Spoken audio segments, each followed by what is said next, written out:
first esteemed panelist.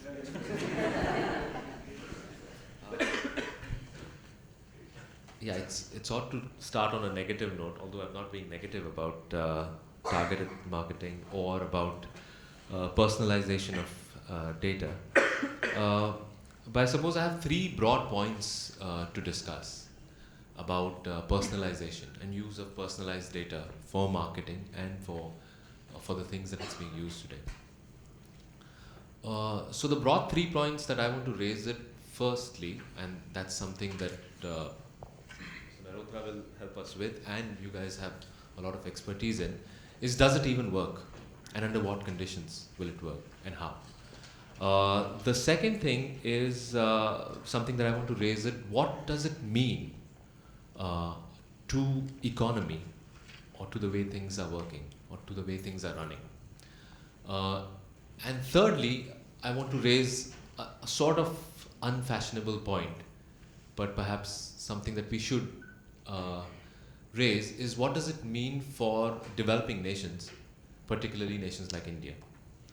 As far as the first point is concerned, about whether does it even work, I suppose personalization of data and its use in marketing and in industry in general, like insurance and others, works under 3 conditions, if 3 conditions are satisfied.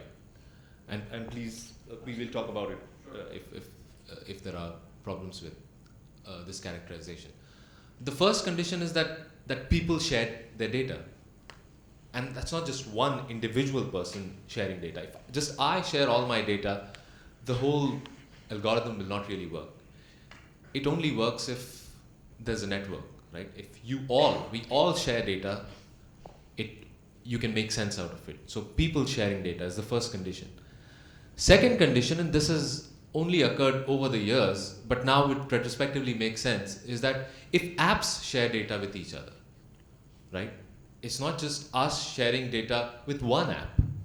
That won't make sense. If we share our data about buying ovens, that won't really, or to our interaction with a sports retailer will not make much sense. It has to be comprehensive. It has to be our activities across. In fact, not just buying, but our other activities too, if you want to really make sense out of data.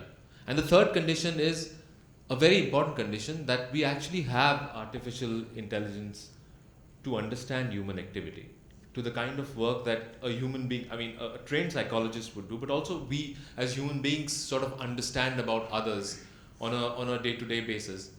Do we have the science, the AI, to sort of make sense out of data? So that's the third condition.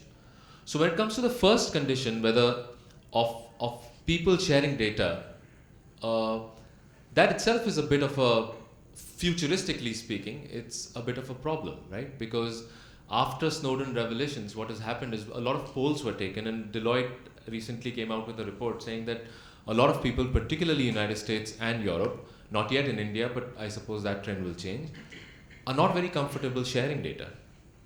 So that if people stop over the time being more comfortable in sharing data, then that kind of first condition is violated. The second condition is that apps share data. Now that is interesting, because the way things are working, or the way economy works, in fact the way capitalism works, I suppose, is that there is not going to be that kind of, I don't know, what's the word for it, cooperation between apps. So the only way in which in the foreseeable future you can see apps actually sharing data is if monopolies are created, if one eats the other, right? So that second condition inherently points out towards the creation of monopolies, and we know what these monopolies are. Either monopolies or cartelization. So the entire market is divided between Google and Facebook, something like that. And the third condition is the AI. Now, I don't know if you guys have had this experience, but Amazon keeps asking me to buy 3 things. One is an OTG, an oven toasted griller. The other is a gun, and the third is a handbag. Now, I don't know if that the AI is really good, but I don't think that represents my buying patterns or my personality at all. So that's the third thing. But I'm sure the AI will get better. The But I think I'm looking forward to Bhooshan's talk to see if it's even possible for AI to actually decipher human activity and human behavior and human psychology to that level. And then maybe in the discussions we'll talk more about praxis and spontaneity. The second point that I wanted to raise was about the impact of uh, personalized targeted marketing or just really personal the human commodity, the data commodity that human beings have become, the impact of that on the economy. I want to raise 2 points in that. The first one is how does it work? How do companies like yours work, right? So there are two kind of models. One is, as you know, advertisement subsidized, right? So your functionings, which cost significant amount of money, and with the increase of the increase of users, the increase of competition, the money is increasing. The amount of investment that you have to put for SEO, a CDN, a whole host of things, uh, that is subsidized by advertisements. So you have advertisers pay you, and you in turn tell them, you promise them that I'll give you targeted spaces where you can advertise efficiently. So now that is a bit, that's becoming tricky. I don't know if you guys read Financial Times. There's this wonderful blog of the FT called Alphaville. And in Alphaville, there's a writer, I forgot, Isabella Kaminska. Isabella Kaminska points out that the advertising model, or in fact advertising itself, is looking towards a meltdown. And why is that? She argues that as and how these digital companies eat up companies like newspapers, businesses like newspapers, or, well, they argue car companies, I don't know if that's true for us, hotels, there is exceeding encroachment, a sort of invasion or eating up of these industries by tech companies. Do these industries have enough cash to even to pay for advertisements? And that is reflected in events like, I don't know if you guys know, but BuzzFeed is recently being posting losses. Like they're not being able to keep up with their target revenues. So that reflects in the revenues and the targets of internet companies that are based on the advertisement model. The second model is becoming actually way more interesting, which is data subsidized. And that seems, if you see Uber and others, data subsidies are, what do I mean by data subsidies? Is that your car ride from here to Ahmedabad airport will be sort of 1/3 the price that would normally take, 1/3 the cost that would normally take. Why? Because it's being subsidized by Uber and Uber's investors. And why are Uber's investors subsidizing it? Uber's investors are subsidizing it for two broad reasons. One is, if I'm quoting Peter Thiel, I don't know how to pronounce it, Peter Thiel, the major investor, is that almost everything else is overvalued in the economy. So where do you invest? You either invest in these overvalued stocks or government bonds, which won't really give you a lot of returns, or you sort of gamble with these tech companies. So that's one reason why investors are ready to pour in money into apps like Uber. The second important reason is that there is a hope of monopolies. There's a hope that Uber might actually become the cab monopoly in, say, Ahmedabad, and then you can extract more revenue. And then there's no other way but to increase your revenues.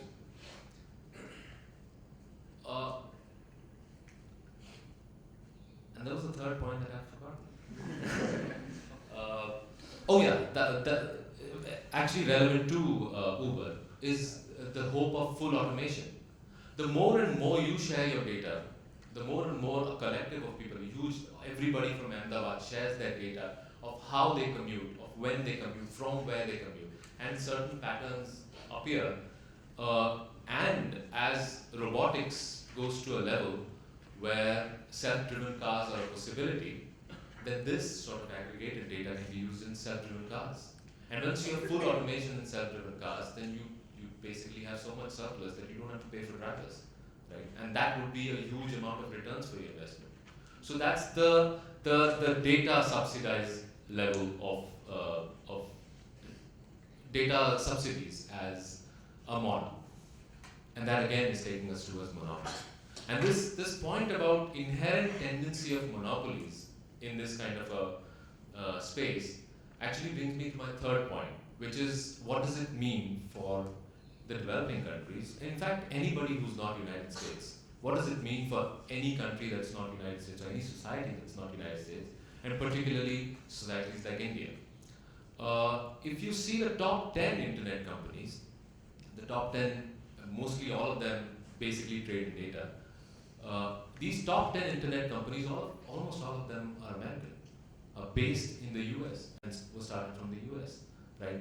There are certain exceptions, and they are from China, right? So that's one. And second is, if you see these companies, Google, Amazon, Facebook, there's this myth about the internet, and to some extent in the early, probably late 80s, to some extent it was true, that internet is a space where you can compete with the Google. What's stopping you, right? You start your own search engine in your backyard, and you can compete with Google as long as your algorithm is correct. And that's a myth. And that's a myth, moreover, today, because Google has huge villages of thousands and thousands of computers, and it's a capital intensive operation, which you cannot possibly compete with, and that actually reflects in their spendings on infrastructure. If you see the spendings of infrastructure in the last 5 years of Google, Facebook, Amazon, it's a huge amount. It's rising. So what does that mean for countries like India, especially in the context of Snowden revelations? I'm sure you guys know about Snowden revelations. Does everybody sort of have an idea about what Snowden revelations are? So an ex-CIA agent did a whistle blew, I suppose the word is, or blew the whistle, that internet companies are sharing data. There's a larger behemoth of an operation called PRISM, in which at every layer of the internet, starting from the physical layer of telecom companies, AT&T and others, phone company, to the highest level of the application, where over-the-top OTT companies like Google and others are sharing data with the National Security Agency. So you see this sort of enmeshed interest, or like a handshake of the US state and corporate monopolies. And what that means is that, and what we can already see is that Google, Amazon have the ability, because of the amazing amount of data that they have and the amazing amount of computing strength that they have to process that data, that they have the ability to weaponize this data, not in terms of warfare, but weaponize this in terms of destroying competition in any other country.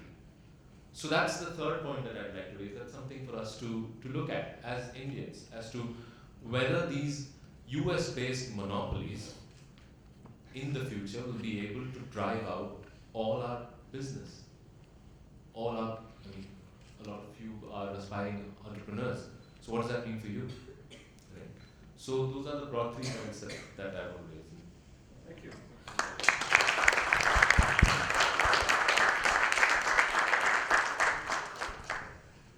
I'd actually like to start with an example. So imagine you walk into your favorite restaurant after a few months, and as soon as you walk in with your family or friends or whatever it is, they recognize you instantly. They show you to your favorite table, probably a corner table overlooking with a great view. And as you sit down to order, they're able to recommend fantastic, exactly what you're looking for. And then at the end of the meal, they get you a cake and a bottle of wine. And the reason they do that is because without you telling them, they actually know it's your birthday or you're celebrating some occasion, and that's, as a customer, you feel great. And that is actually what data personalization for us means. So today, what we are trying to do is actually recognize the customers. The reason I talk about the restaurant industry is because I've been sort of an entrepreneur in the restaurant industry space, and just to give you a few numbers, it's one of the largest consumer segment industry in India. It contributes roughly around 3% to the GDP, but it's a known problem across the country and even the world that restaurateurs do not know their customers. And the reason I say that is, all of you are from different cities. Imagine the most populated restaurant in your city, and a good restaurant in India probably does around 3 to 4 CR of revenue a month. And they do not know who are the people who are spending that amount of money every month at their restaurants. Unlike any other, let's say the airline industry or the hotel industry. And that is what, is the power of data that they're missing out on. And what and how we leverage that data is basically, we build a business around that. So for example, there are multiple things that can be done. And at Dine, one of the things that we have done through personalization of data is, when we were, so Dine is a 5-year-old sort of a startup. And when we were actually started out in sort of 2012, and we were doing our initial bit of, getting customers, because, users is what businesses are built upon. And it was obviously funded by someone else's money. The main key aim is to bring your cost of acquisition down to a level where a user, when he makes a first transaction in you, and you actually as a business start making money. And the traditional way of marketing is always, whether you do SEO, SEM, or you use Facebook or whatever you do, you spend an X amount of money in the hope that you'll get users, and then they will come to you and then they will start transacting, and you will break even in like 3, 4, 5 or X number of transactions. Now, that was great, but then what we eventually realized over a period of time was that I'm spending way more money to acquire a user, and then I'll never make money off him, because after 3 or 4 transactions, he's going to drop out. And once over a period of last 2 years, we started to understand a bit more about how personalization can play a role. And just to quote you a number, so our cost of acquisition of a user, let's say in 2014, stood at around 1,400 rupees through the digital channels. Through the user personalization, we've been able to bring it down to roughly now 250 rupees over the last sort of 2 years. And the reason for that is very simple. Imagine your own selves. You would probably all have habits and patterns. Either you're always going out for a special cuisine, or in a particular neighborhood, or something which you can be sort of as users. And I don't want to, it's not the right term, or it's probably not correct to be called, but we always bucket users into particular sort of groups and categories. And the fact is that if I sort of advertise something else to the wrong category, then it's not going to help into any conversions for me. So for example, if I know people if a guy is a vegetarian and he's always going at vegetarian restaurants, and if I show him an option for a non-vegetarian restaurant, he's not going to actually click on that, or he's not going to do anything, and I'm going to waste my money. And this is what sort of, when we learned it for ourselves, we realized that the power of sort of personalization is fantastic. And from there on, we started helping restaurants with that. So just to give you an example, Dine collects data for 1.5 million users a month today. So when I say collect data, what I mean is that I know exactly where 1.5 million people a month are dining out. I also know the areas that they're going out to. I know the cuisines they're going out, what they're eating. I know what is going to be trending. I can accurately sort of, well, not accurately, but I can to a certain extent predict that how this change in dining out pattern is happening, and what is going to be the next sort of emerging trend in cuisine, and how I help restaurants is actually what the value is all about. So how did traditional marketing at restaurants, or what did restaurants do? It's probably the restaurant industry in India and possibly across the world is one of the least technologically advanced sort of industry. Because it's very fragmented, small players actually they do not know, or they don't want to explore a lot in technology because that's not their forte. And if you look at it, they used to actually do either television, not television, but either radio ads or print ads or hoardings. And it was basically spray the wall sort of an approach, and get as many customers by being present across. But then that was resulting in a lot of wasting basically money. What we help them do is accurately sort of target their own customers. So just to give you an example again of why and how we do it. So imagine you're a customer and you go to your favorite restaurant 4 times or once a month, and you've not been back to the restaurant over the next sort of 2 months, we can actually help restaurant then identify you as a customer, as a valuable customer who's not returned, and then do customized specific campaigns only to get you back.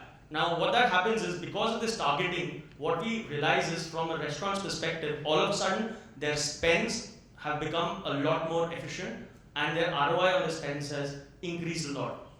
We also act as a consultants to the restaurants. Now, what that means is that a restaurant, which is, let's say a new restaurant wants to open up in a Delhi or a Mumbai or a Bangalore, and he wants to open up in one of the populated areas, they come to us, and we actually can help tell them that if you want to open a restaurant in this area, this is the sort of cuisine that's doing well. This is how you should model your menu along. This is what's going to work. This is not what's going to work.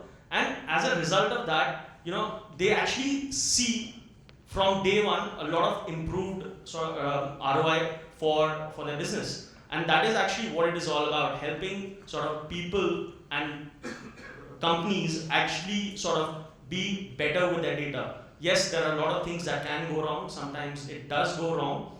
But at the end of it, I think it's all, we are a capitalistic society. It's all about, spending X amount of money and making sure that we make and 2x the return. And when I say that things can go wrong, in our personal examples as well, personal lives with running Dine, we've seen things go wrong tremendously. So for example, just to, again, an anecdotal sort of a thing, we have a call center in place where people can call and make reservations. So there was this incident once when someone called and the customer was a bit rude, or to the agent, and the agent got pissed off, and then he took that customer's number and just sent it out across multiple WhatsApp groups with some derogatory sort of statement or message about that customer.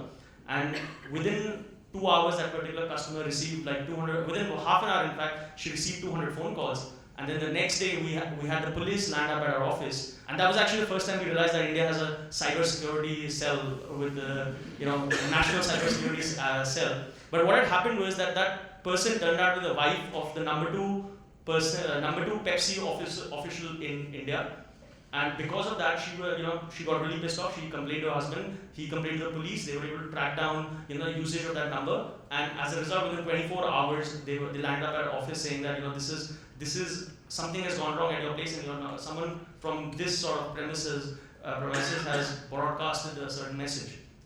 So what I'm trying to get to that is that things actually do go wrong, but I think the benefits far outweigh the sort of negatives. Everything is becoming more expensive, whether it's the cost of produce, whether it's the cost of attracting customers, whether it is the cost of doing business. And to survive in this sort of environment, we need to bring our costs down in all aspects. And I think personalization of data actually helps do that for businesses.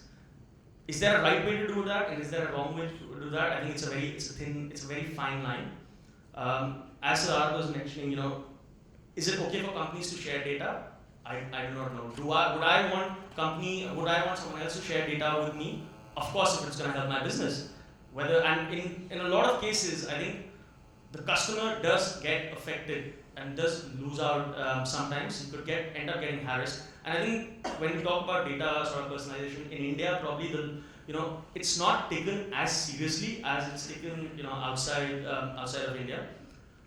There are always ways around this entire thing. But at the end of it, customers also love it, especially talking from an Indian sort of a context. Some of the things that we're enabling for restaurants and for our own customers is that if you walk into a restaurant and you order a certain thing, based on your sort of pattern, the restaurant can actually offer you something else as an add-on, which would be different for different people.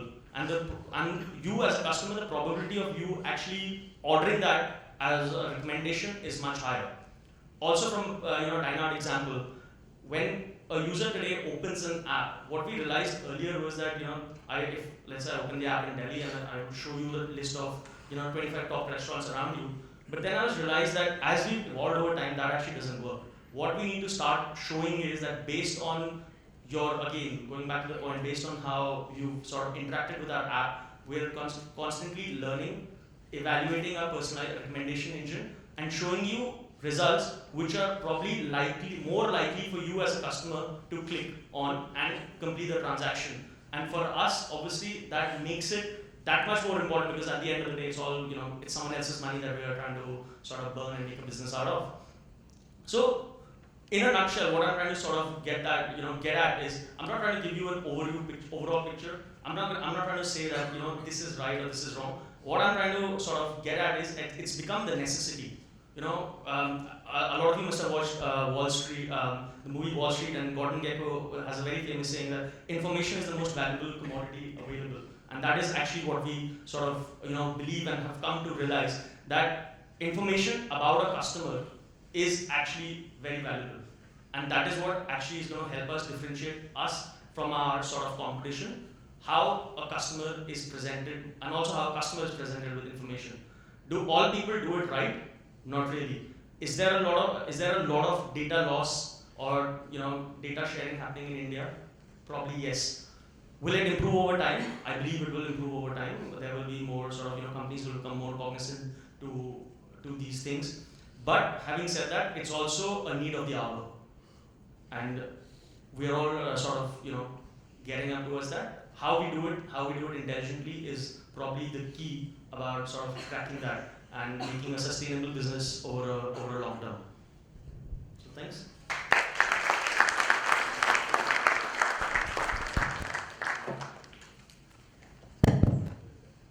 That puts me in a very tricky position, to be very honest, because I'm going to take a slightly outsider's view and try to discuss the various issues that emerge with this.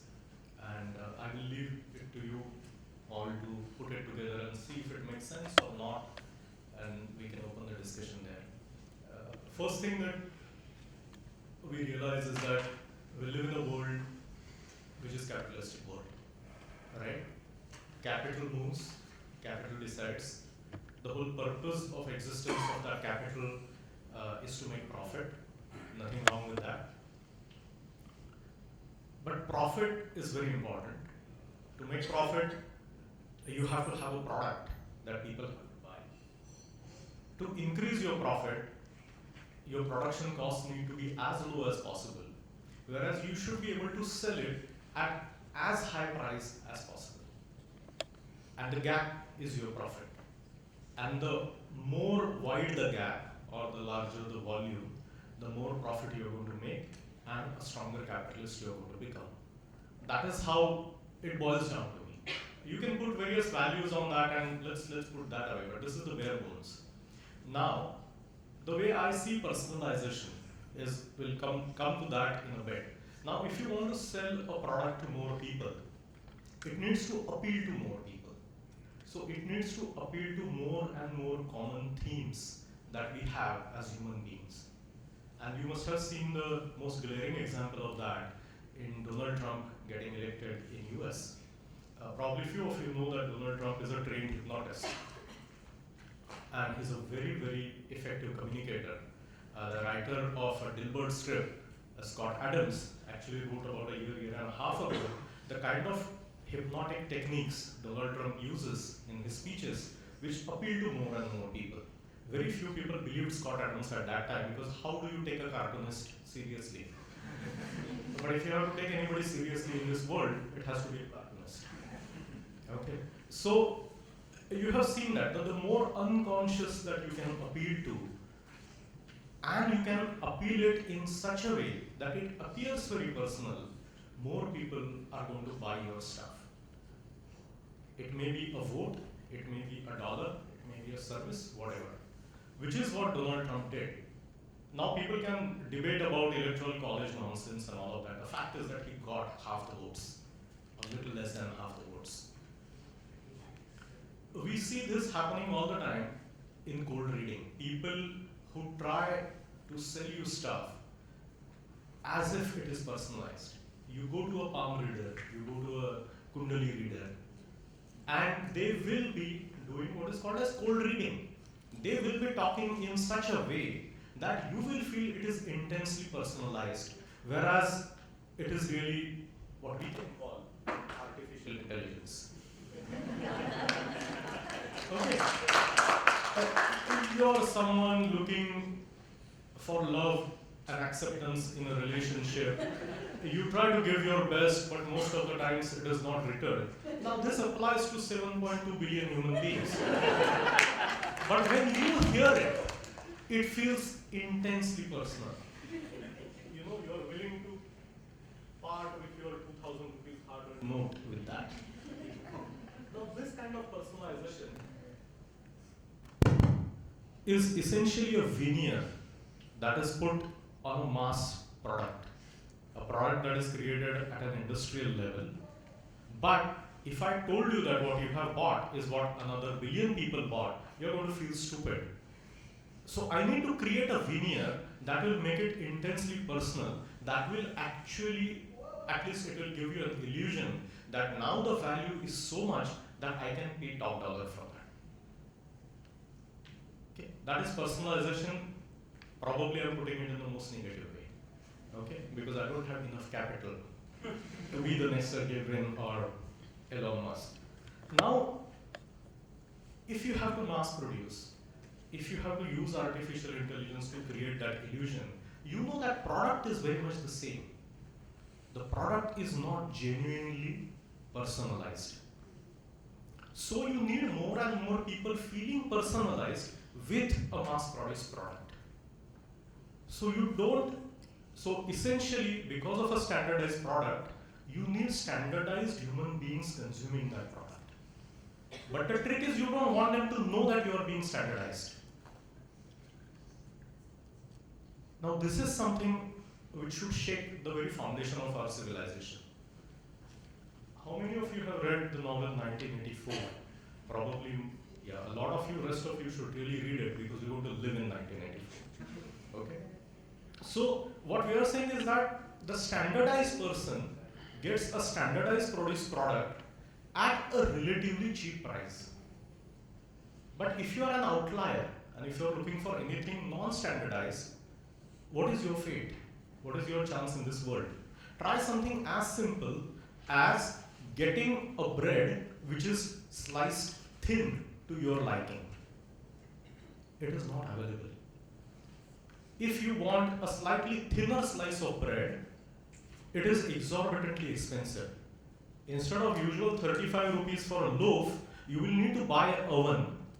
You will need to spend time. You will need to make your own bread. You will need to buy a nice knife that can cut it to those thin slices, and you will need to learn the skill to cut the bread in those exact thin slices. It is exorbitantly expensive. You are not going to bother with that. You will tell yourself it is not that important, and you will be satisfied with the standard thickness of the bread slice. Okay, so being an outlier, having a choice is not impossible, but it is so prohibitively expensive that 99.9% people are not going to afford it.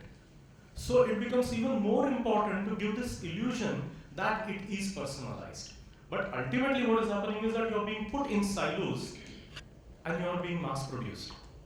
Okay. Now let us work it backwards. You look at old people, old as in not as derogatory term, but people who are say 65 plus at this point of time. It is extremely difficult to personalize anything for them. Because these are the people who grew up going to a tailor and getting their clothes stitched. I think every person in this room sitting here is using a cloth or a garment or the item or every item on your body which is mass produced. But you feel it is personal because of the combination that you have made. Okay, your grandfather doesn't get that. Because they lived in a world where things were truly personalized. And now you come down to the kind of age group that I talk about or I work with, the young kids, they are the very product of mass production. They have no idea of genuine personalization. They are the fodder to the profit-making capitalist industry which wants to give people an illusion of personalization but continue to mass produce things for them.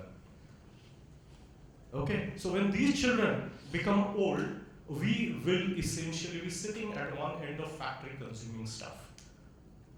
Less and less people can support this system, so it takes less and less people in the world to continue this system because more and more people will become redundant. You have heard of jobs loss and people being thrown out of job. You haven't heard of people being thrown out of the world because they are redundant. Okay? If outliers are discouraged, we are going against the very fundamental principle of evolution. Because outliers are the one which drive evolution. You all sitting here, I hope, are outliers. Just try to de-Googleify your life and you will realize how difficult it is and how little is left in your life with that. Okay, so outliers are important for survival, for innovation, for improving the system. And if we are going to discourage outliers with pseudo-personification, the veneer of personification, we are in big trouble as human race. Probably we have a few generations. Just yesterday, Stephen Hawking put that limit at 1,000 years, which is about 30 generations, and we are at. I don't know whether that's true or not. Now let me put another positive point to you where I see datafication and personalization being immensely useful, and that is my field of work, which is medicine, where we can gather a huge amount of personal data and actually come up with stuff where treatments are not only cheap, but the supply chains are more efficient, delivery chains are more efficient, and more people get saved. Just 2 days ago, on Thursday, one of my classmates presented a paper in Chicago on how to prevent kidney failure after a cardiac arrest or a heart attack. It's a big problem, okay? Because it will kill you. Using big data gathered from his hospital and the state over the last 10 years, he was able to come up with conclusions and algorithms which had a base of 500,000 patients. Now, no single doctor is going to see these many patients in his life, analyze the data and see anything. So using artificial intelligence algorithms, they have increased the survival rate from 25% to 75%. Now that's a huge, huge, huge number. And we use that in healthcare all the time, particularly when money is scarce and people are willing to give away what you can call as voluntary choice. Personalization, datafication, artificial intelligence can really drive the system well. Okay, that is my last thought. So we have talked about appealing to more and more people's unconscious. We have talked about creating a very smart veneer which makes it personalized but ultimately puts you in silos and takes away your choice. We have talked about a system which makes it more expensive or to even exist as an outlier. And we have talked about a system, the same system, which can benefit in a huge way when it is applied to areas where your choice is really irrelevant or really should not matter. I leave you there with that.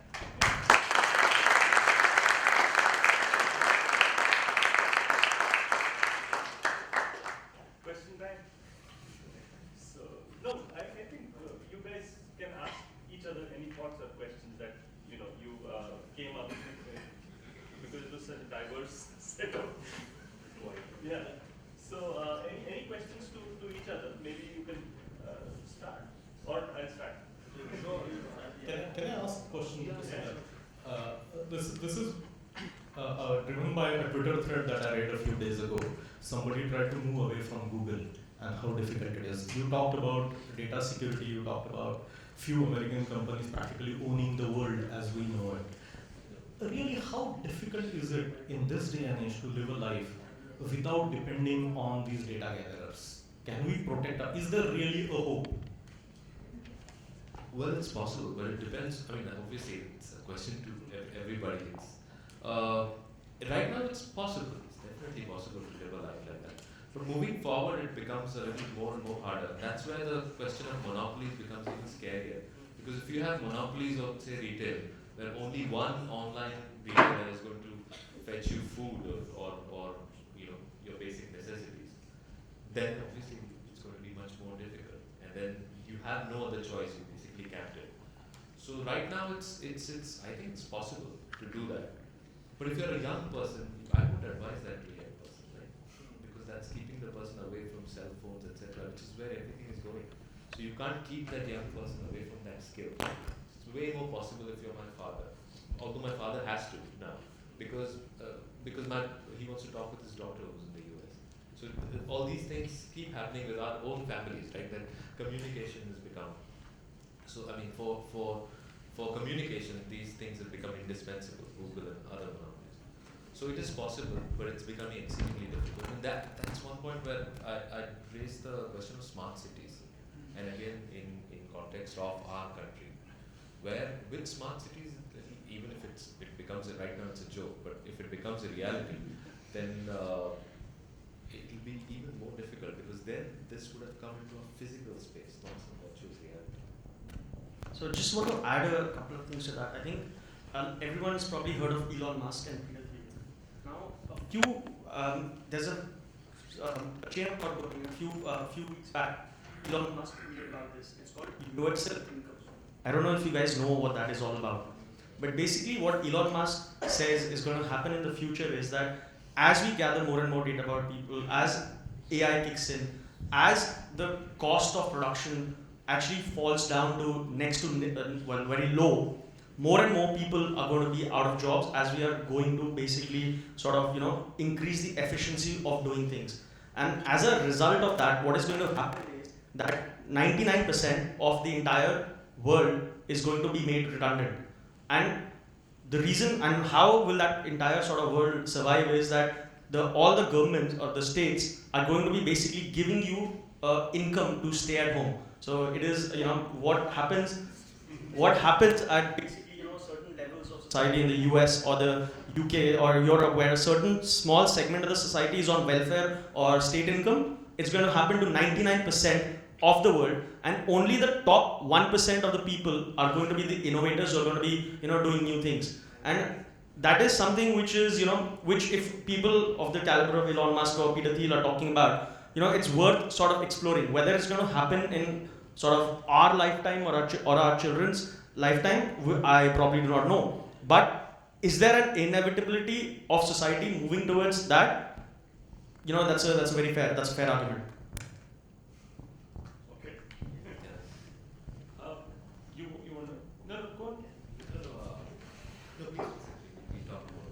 Okay, so I have one question to all three of you. So first question, who wants to go first? It depends on the question. Okay, so Siddharth, you mentioned that advertising is. I kind of got the sense of the fact that advertising is intrinsically changing because of commoditization, right? So in your view, is advertising actually dying a slow death because of personalization?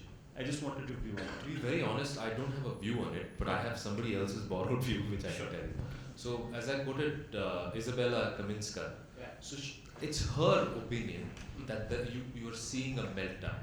Right. You're foreseeing a meltdown of. So she foresees a meltdown of advertising. I don't know if advertising is dying a death or something like that. I'm not so sure about that. What's your take?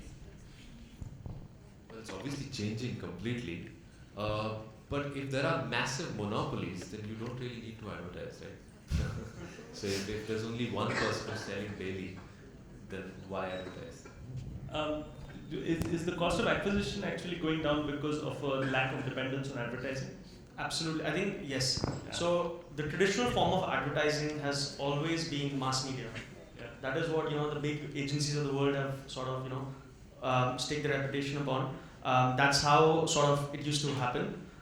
Whether you look at like a O&M or any other sort of agency, the fact is that more and more sort of people, and when I talk about people, I mean companies, are moving away from traditional forms of advertisement, because what they've realized is that it actually doesn't make sense to sort of. So if I have a product, it doesn't make sense for me to advertise it to a 15-year-old. As well as a 30-year-old, as well as a 45-year-old, as well as a 65-year-old, because I have to identify where is my exact consumer and get to him. And as a result of that, I think the traditional forms of advertising are probably, so I wouldn't say dying, but probably changing and innovating. And they have to unfortunately or fortunately keep doing that to stay ahead of the game. Would you advertise or would you personalize yourself? Personalize. I would personalize because it helps me save a lot of money and it helps me increase the lifetime value of my customer. As simple as that. Okay. Just to follow on, Sure.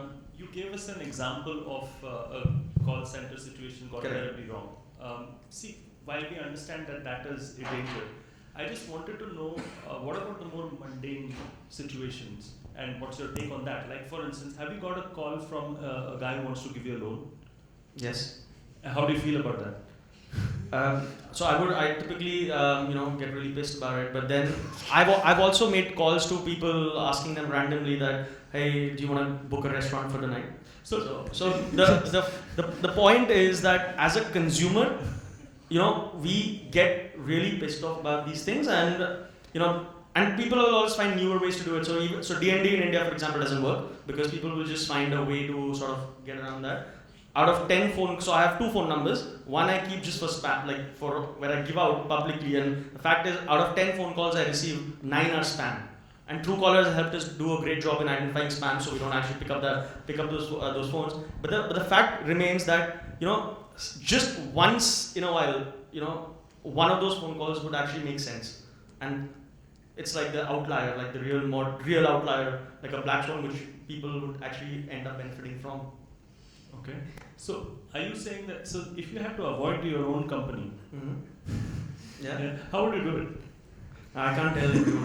It's not for public knowledge, but yes, I think it's become so difficult these days because it's not about the phone. We are tracking users across the entire web.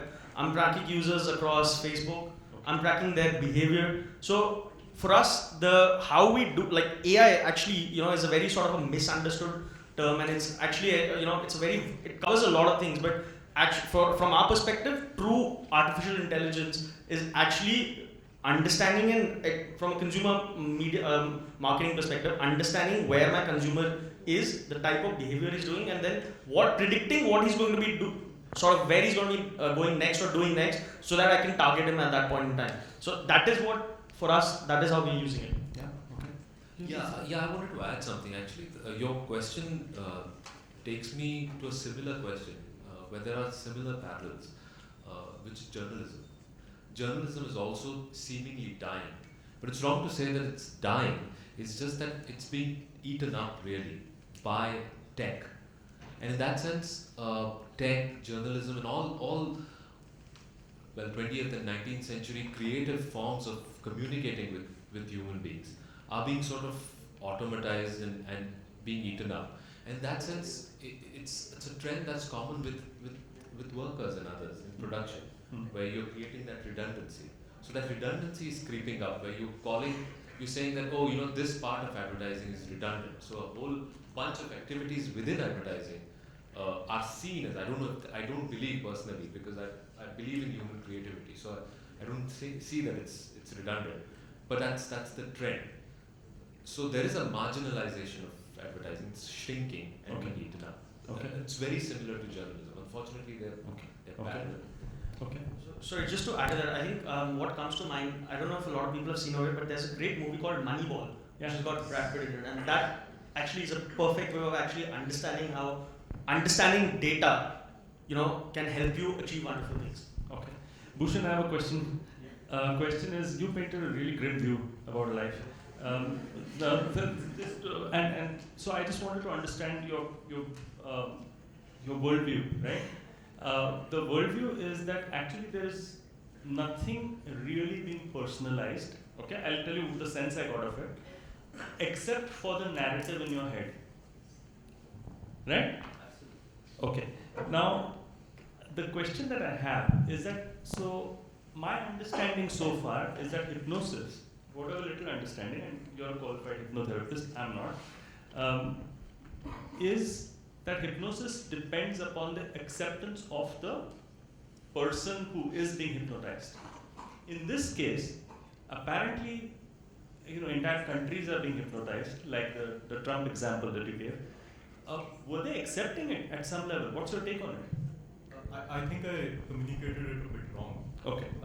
Though Trump is a very able hypnotist.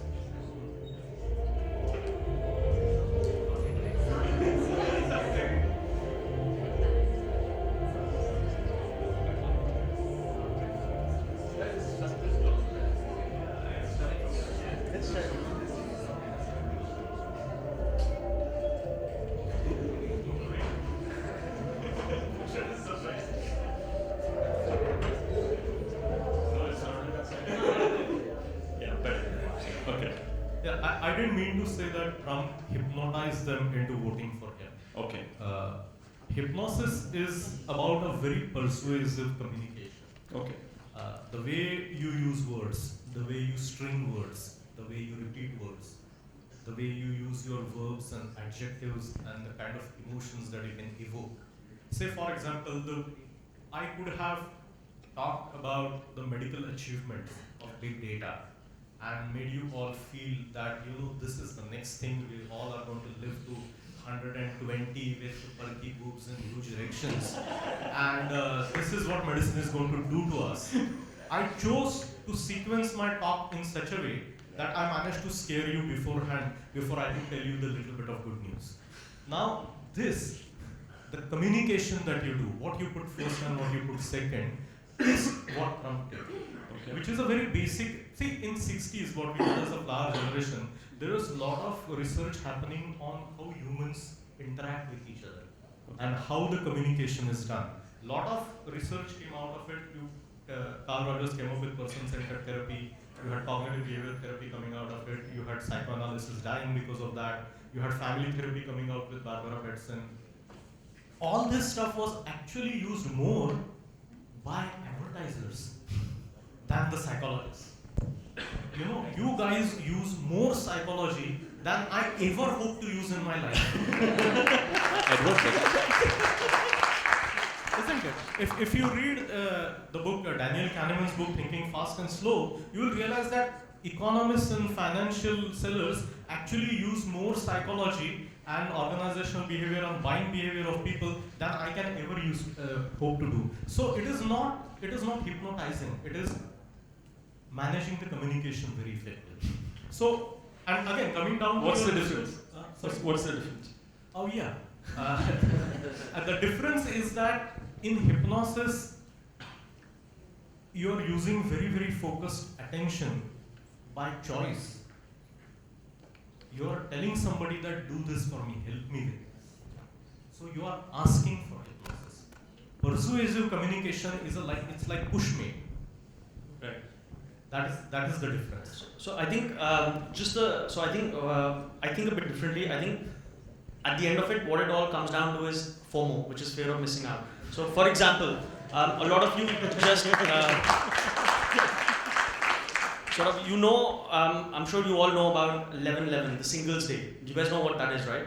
It's Alibaba's largest, it's one-day sale, where this year they doing around $18 billion of sale in one day.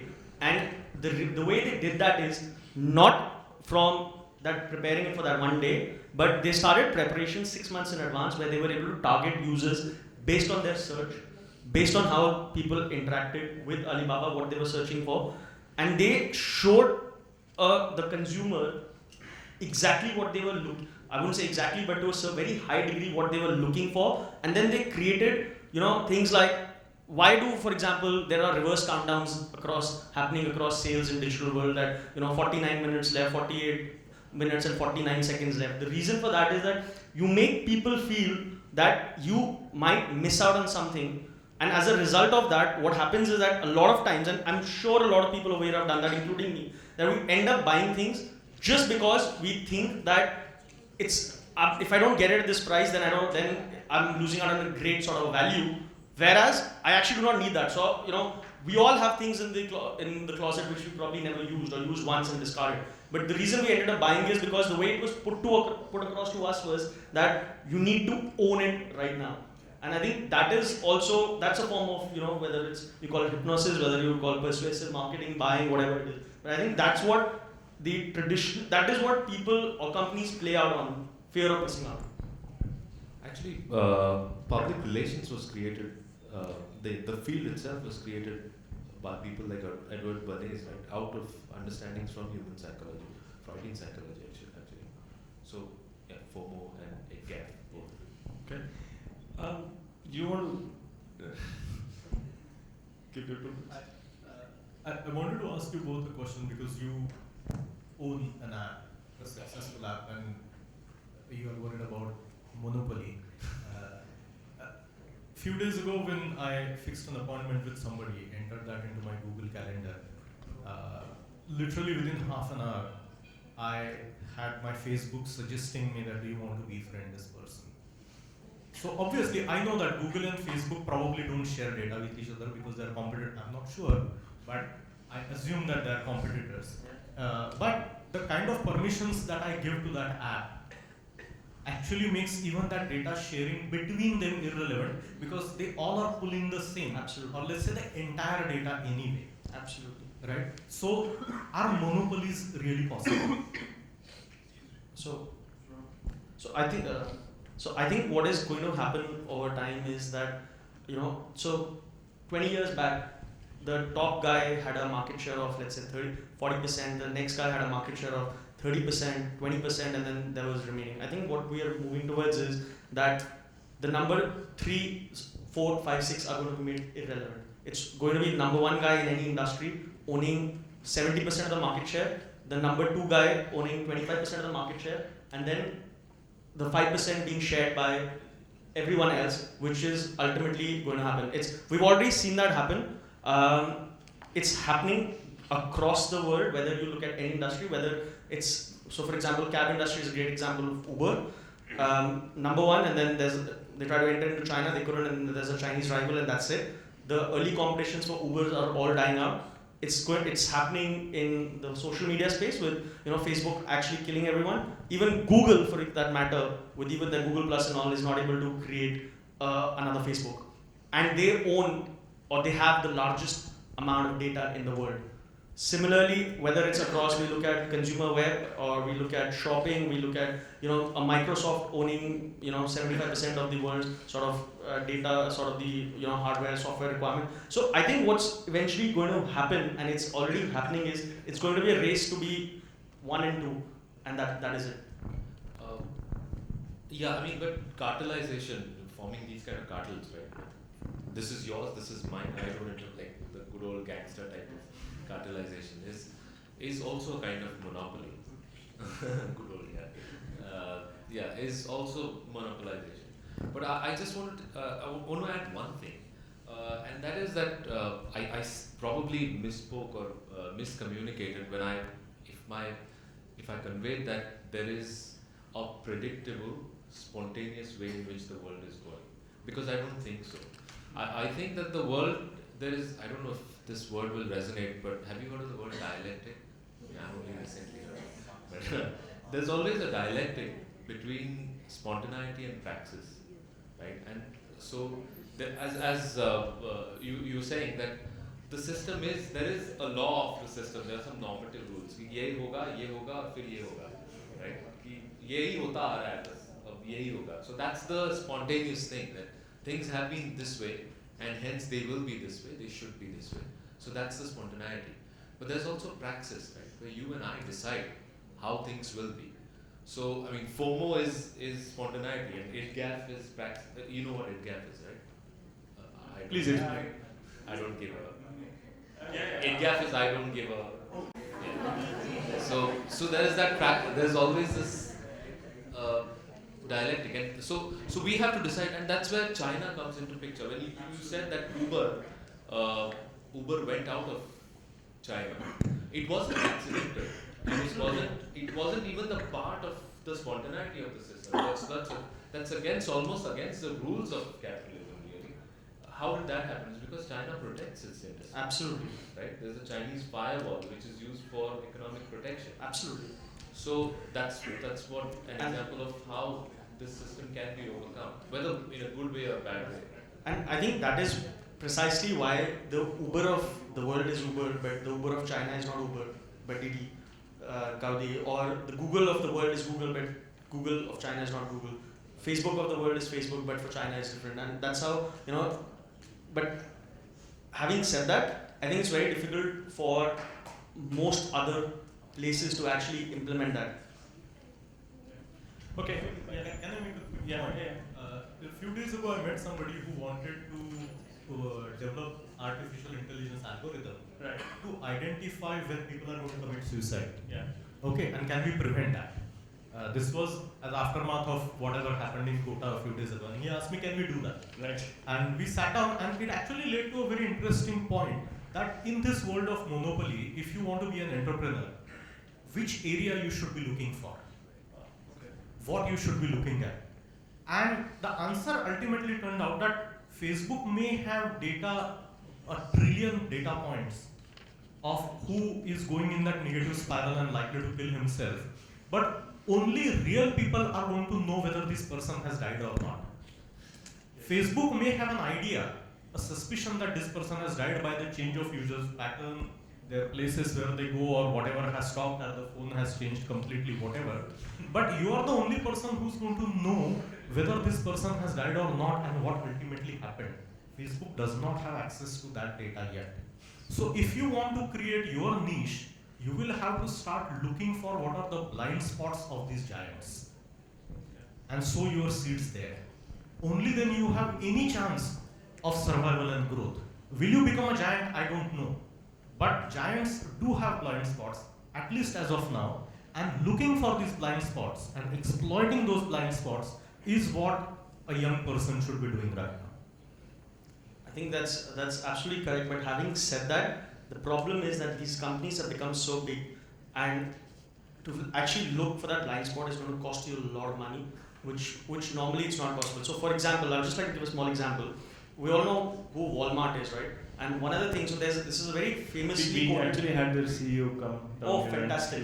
So there's a very famous sort of, if you look at any data privacy arguments on the web, there's a very famous, example of Walmart where they sent a 14-year-old girl examples about pregnancy, about sort of about childbirth and everything, and it's so in the mail, and it so happened that the father actually opened that envelope. And he got really pissed at Walmart, saying that, and he wanted to sue them, saying that why the hell are you sending my 14-year-old girl, mails about talking about children and items for children's and all and things like that. And then when he actually investigated, actually found out that the girl was actually pregnant, and it was just that she had not told her father. So now imagine Walmart, which is a giant, which is got thousands of employees, billions of customers, or transacting customers in a sort of an aggregate number, able to actually pinpoint one individual case. That is how basically, how big these guys have become, that it's going to be very, very difficult to actually find a blind spot. You call me dystopian. All right, I'd like to open the thing to the audience. Any questions? Yeah. I have a question for Mr. Ankit Mehrotra. Yeah. So I have this analogy that, critique leads to progress and exploration leads to development. Now, when you have so much involved into, like for example, if I come into your restaurant, right?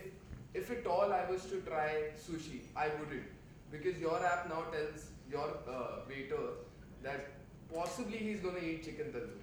Now that kills my entire aspect of trying something new. This is one aspect that I wanted to touch. Sure. The second aspect is, because you're so busy tapping or targeting these so-called consumers who might end up dining at your restaurant, you leave out on the possibility on developing or probably creating a better product. Like for example, Adidas spent 750 million euros just to get Manchester United on board on a 10-year contract. But they spent 150 million euros just on research and development. So, if you build a great product at the end of the day, the consumers are going to run to you. But we're falling into this weird vicious cycle where utility is not the base of consumption, but FOMO, as you rightly said, is. And we're somehow all of us are somehow contributing to making each one of us more susceptible to FOMO. Absolutely. Is what I say. What are your thoughts on this? So I think let me answer this by an example. So let's say you go to the best restaurant in the town, right? And at that restaurant, everyone's loved it, critics have loved it, people are raving all about it, it's got fantastic stars everywhere, and you go there and you have never had sushi, just to quote an example, you've had tandoori chicken, but your waiter offers you sushi and you have it and then you hate it. Now, doesn't matter whether it's the best restaurant, your experience of that restaurant, your perspective is on that one particular dish that you had. And because of that one particular dish, which you did not like, you are probably going to have negative things to say about that restaurant based on that one dish which you did not like, which you probably did not even want to try, but was recommended by the waiter because everyone else loved it. Now, that is where the problem happens for a restaurant. It's very difficult for them to try or to sort of make sure a user tries something new as opposed to the tried and tested, because of the simple fact that if you do not like that one dish, the chances of you returning back to that restaurant are really low, and they do not want that to happen. But having said that, the flip point is that what we are trying to do is that we are trying to use sort of data to understand that, let's say you go and order, as an example, hot and sour chicken soup.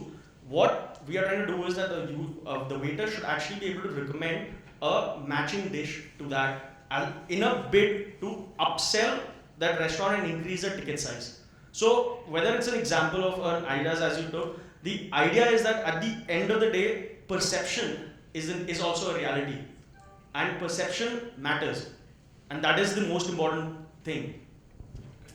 And the point about you build a good thing and people will buy it, I want to counter that. That's a very romantic 1960s view. Because people believe that you needed a great product. Let's say you needed a great talent and you needed a bit of luck to become big. That was true probably till 10 years ago. Now you need an opportunity. You need a space where people can actually see you. And what I think we are hearing again and again is that these big guys are taking up all the space. There is no space left for individual talent to be showcased unless you are really looking at what has been everybody's blind spot. Otherwise, you have no chance. I'm sure there are billions of great products out there who nobody gives a shit about. But I guess that's exactly his point. Can I add to his point? Sorry, sir. So, also that you suggested that big companies are really taking the pie and there's really no scope for everybody else. We can look at companies like Xiaomi, which is number 3, the top third, like the third biggest manufacturer and seller of mobile phones, which is probably better in processing power. It has better specs in all possible areas of computing, and they've been targeting Apple, Google. Google had to come into picture with Pixel in order to break that monopoly. So possibilities are there, and people are riding on product and product only in a lot of places. Like the phone blocks initiative that came out. They're only coming out with instances where product becomes the key or the central idea of the entire message that has to be. Okay, see, I need to stop you. If you want to respond to that, and then we can go ahead for the next question. Sorry to cut you. Yeah. No, I actually forgot. All right. Yeah. Okay. So somebody from this side, I'm just picking, and then I'll get to you. Yeah. Personalization in few of the things. Who is the question addressed to? It's to everybody. Yeah. Okay. Yeah. So personalizing most things is fine, but there are some things that I feel where personalization is detrimental to society and can lead to violence as well. Where if you go to a news website and if you search for one particular kind of article, okay, suppose you are a writerist and you like reading those articles. The news website will serve you only those kind of articles again and again so that you spend more time on that website. So that the banner ads can make money and then the website can make money. So do you think there should be some sort of a regulation on which sectors can personalization be applied or not applied? Yeah. That's in fact exactly the point that I was, and it's very similar to what he was talking about also. I forgot your name. Sorry. Z. Yeah. That's exactly what Z was alluding to also. So these algorithms that help you sort of make predictive analysis of, they have a problem, right? That they reflect, these algorithms didn't come from up above, right? They were created by human beings and their biases and their worldview creeps into them. So these algorithms are all about the past will predict the future. So that is inherently the problem because you are going to go in a positive feedback loop, constantly enforcing exactly the problems of the past. So that's exactly a case in point where hatred will be aggravated, FOMO will be aggravated. You know, everything that's past will be aggravated. There's no vision of a better future society. It's actually the snowball effect, but also the point is the reason why it exists and why that particular news site, for example, in your case, has to do it is because of the fact that it did not start off like that. It started off as a neutral channel, and then over a period of time, it realized that the articles that they were publishing, which ones were actually attracting more views, attracting more sort of audience, and they built on that. Now, that is also personalization. Whether it's right or wrong is a completely so. I don't think so. If I look at it from pure business perspective, that is what worked for them, and that is what they are building upon. It's as simple as that. Okay. Yeah. My question is to all of you. Do you think, since customer privacy, there are issues regarding it? Do you think in future Google or Facebook might come up with a monetization model where customers pay so that their online activities are not tracked? Can there be such a model? There already is that What are model. your views on that? There is already that model, right? You can have a Google account, a paid Google account, where your data will not be, hopefully. It's already there.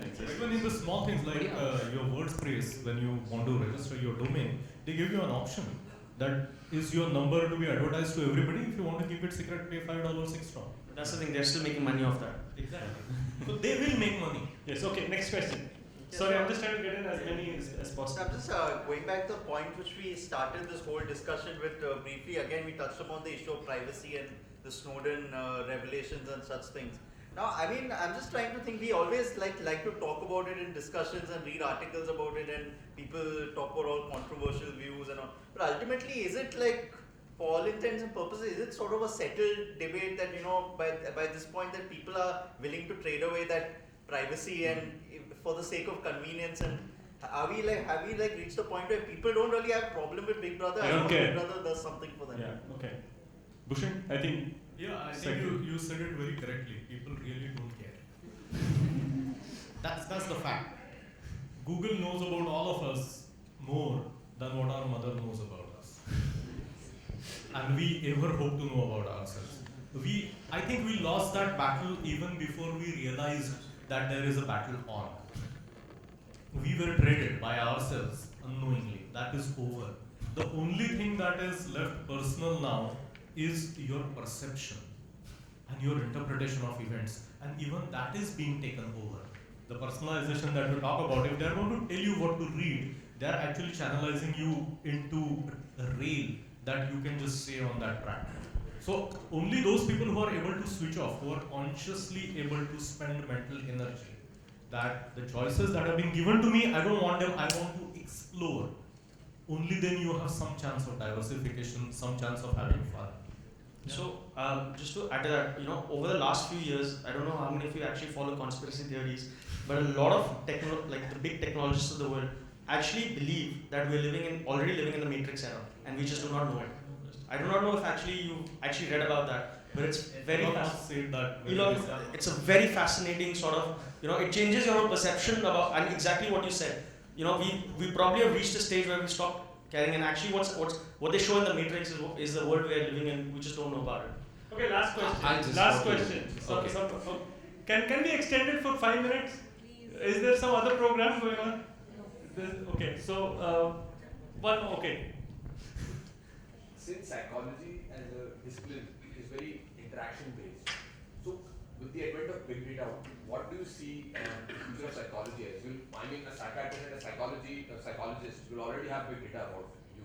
You don't need to ask, his or her parents. And this whole interaction-based methodology to cure people is going to become extinct, and all the theories that are being brought into psychology will become extinct. So where do you see the future of psychology? Well, actually, the future is in the past. This has already been done. This shit happened before.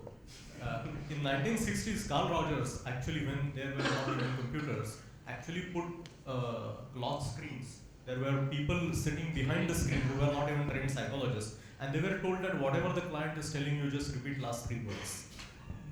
Okay. As simple as that. I mean, algorithm can't get any simpler than that. And the cure rate was 35%.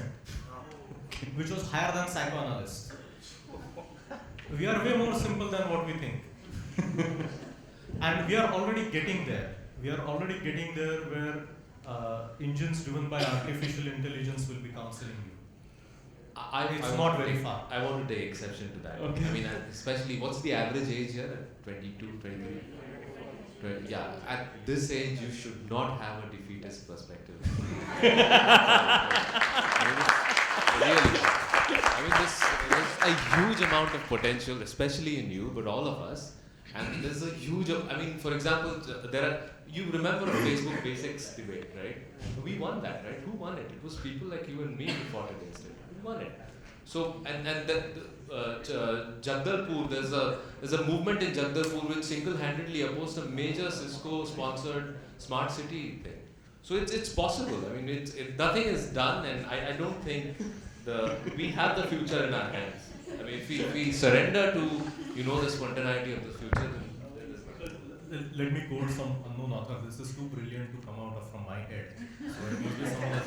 They said that the way we are going, I don't think there is hope for us as species, but there is definite hope for individual members of it, and that is where my hope lies. That sorry. I don't think human beings in isolation exist. There's no such thing. Correct. But individual happiness and freedom is definitely possible. What we are talking about is the space getting restricted, not impossible yet. Yeah. Okay, things are getting heated. I'm going to let one more question. Okay. I think that should come from girl people. Yeah, there are many. Go on. Yes. Okay. Sorry, you're taking it. Yeah. So my question is again for the entire panel. So we see corporates and governments are two major forces which are driving our the world today. We see as far as governments are concerned, we have seen a major shift in the form of a shift from tyrannical dictatorial sort of a government towards a more democratic government. So do you feel that there is some similarity between these two things that I'm talking about, corporates and governments? And also, like, we see that governments take care of their own geographies, and then they we have a central government followed by state level governments. So in the same way, do you think this will also be applicable to corporates? It should be, or should it not be? So you want So I think to answer that, actually tyranny in its old form has moved away, but it still exists. And the biggest example of that is, let's take the example of the US. So they know that ruling by an iron fist is not going to work, which probably works in a Korea or a China. But if you look, you know who's the largest which agency has the largest data mining facility in the world? It's the NSA with the CIA. The fact is that they've moved away from actually monitoring and in the physical world to actually monitoring and doing everything in the digital world. So whatever we look at, taking example of the Trump campaign, it was not by chance that he won. The actual, all the data behind it was that, what was the sentiment of the US? If you look at the campaign of Trump as opposed to Hillary, he always said the same thing, as opposed to Hillary, who at every debate was raising up a new point, and Trump always stuck to that one thing. And we all thought that because of that he's not going to get elected, but then he actually read the sentiment of the entire country much better, and that was all possible through data. Okay, one more question from a lady over there. Yes, Bhuvaneshwar. So I wanted to ask, apart from this all profit-making business, if yes, how can this personalization and playing with the human psychology be used for education or skill development? How the communication can be used for that? That's a very difficult one actually. We talked about that just a few minutes ago. Can it be used? Yes, it can be used. The problem is that we don't know ourselves that well yet. What this data and all this thing talks about is the behavior. And behavior is the most superficial layer of human existence.